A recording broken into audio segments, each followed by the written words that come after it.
Ruhul Kudus dalam Islam, antara mukjizat, wahyu, dan peran malaikat Jibril.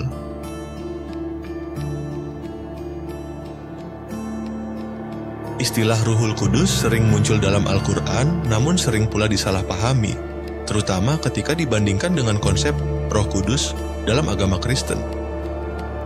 Dalam Islam, Ruhul Kudus tidak merujuk pada bagian dari ketuhanan, melainkan pada malaikat Jibril, utusan Allah yang menyampaikan wahyu kepada para nabi. Makna Ruhul Kudus dalam Al-Quran: 1. Al-Quran Surah Al-Baqarah 287. Kami berikan kepada Isa putra Maryam bukti-bukti kebenaran serta kami perkuat dia dengan Ruhul Kudus. Ayat ini mengandung 3 poin penting. Nabi Isa alaihissalam diberikan mukjizat seperti menyembuhkan orang buta dan menghidupkan orang mati dengan izin Allah. Nabi Isa diperkuat dengan Ruhul Kudus. Ruhul Kudus di sini ditafsirkan oleh mayoritas ulama sebagai malaikat Jibril, bukan roh ilahi seperti dalam doktrin Trinitas. 2. Al-Quran Surah Al-Ma'idah 5:190. Ingatlah, ketika aku menguatkanmu dengan Ruhul Kudus, Allah mengingatkan Nabi Isa bahwa dia telah menguatkannya dengan Ruhul Kudus. Dalam hal ini, Jibril mendampingi dan membantu Nabi Isa dalam menyampaikan risalah serta menjalankan mukjizat dengan izin Allah. 3. Al-Quran Surah An-Nahl 19:102. Katakanlah Muhammad, Ruhul Kudus telah menurunkannya, Al-Quran, dari Tuhanmu dengan kebenaran. Ayat ini dengan jelas menyebut bahwa yang menurunkan Al-Quran kepada Nabi Muhammad adalah Ruhul Kudus, yaitu Jibril.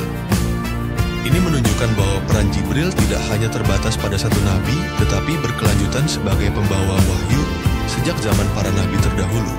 Ruhul Kudus dalam hadits Rasulullah juga menyebut, Ruhul Kudus dalam sabda beliau, sesungguhnya Ruhul Kudus, Jibril, membisikkan ke dalam hatiku bahwa tidak ada jiwa yang akan mati hingga ia menyempurnakan rezekinya. H.R. Ibnu Hibban. Hadits ini memperjelas bahwa Ruhul Kudus merupakan perantara pesan ilahi dan bukan entitas ketuhanan. Jibril menyampaikan inspirasi langsung ke dalam hati Rasulullah, menunjukkan kedekatan peran spiritual malaikat Jibril dalam kehidupan dan misi kenabian.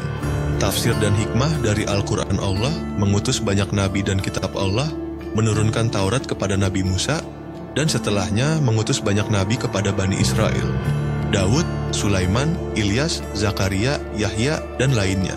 Hal ini menunjukkan bahwa bimbingan ilahi adalah kontinu dan tidak pernah terputus.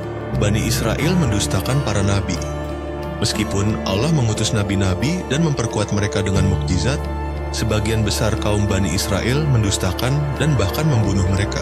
Ini adalah bentuk penolakan terhadap kebenaran hanya karena hawa nafsu dan kesombongan. Sebagaimana Allah sebutkan dalam Al-Quran Surah Al-Baqarah 287. Nabi Isa dan Ruhul Kudus, dalam konteks Islam, Nabi Isa adalah hamba Allah yang diberi mukjizat dan dibantu oleh malaikat Jibril. Tidak ada konsep bahwa Ruhul Kudus adalah bagian dari Tuhan atau Trinitas, seperti yang diyakini dalam doktrin Kristen. Kesimpulan, Ruhul Kudus adalah malaikat Jibril, utusan Allah yang bertugas menyampaikan wahyu kepada para nabi. Peran Jibril sangat vital dalam sejarah kerasulan, termasuk memperkuat Nabi Isa dan menurunkan Al-Quran kepada Nabi Muhammad. Islam menolak konsep bahwa Ruhul Kudus adalah bagian dari ketuhanan. Ia adalah makhluk Allah yang mulia, bukan Tuhan. Al-Quran dan hadits secara konsisten menegaskan bahwa Ruhul Kudus adalah makhluk ciptaan Allah, bukan aspek ketuhanan. Umat Islam harus memahami perbedaan ini agar tidak terjebak pada kekeliruan teologis dan sekaligus menghormati kedudukan para nabi serta peran malaikat Jibril sebagai pembawa wahyu.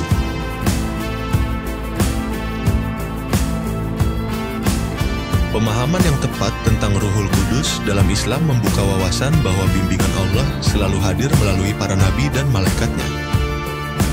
Ruhul Kudus, yakni malaikat Jibril, adalah simbol kebenaran wahyu, kekuatan spiritual, dan penyambung antara langit dan bumi dalam sejarah kenabian.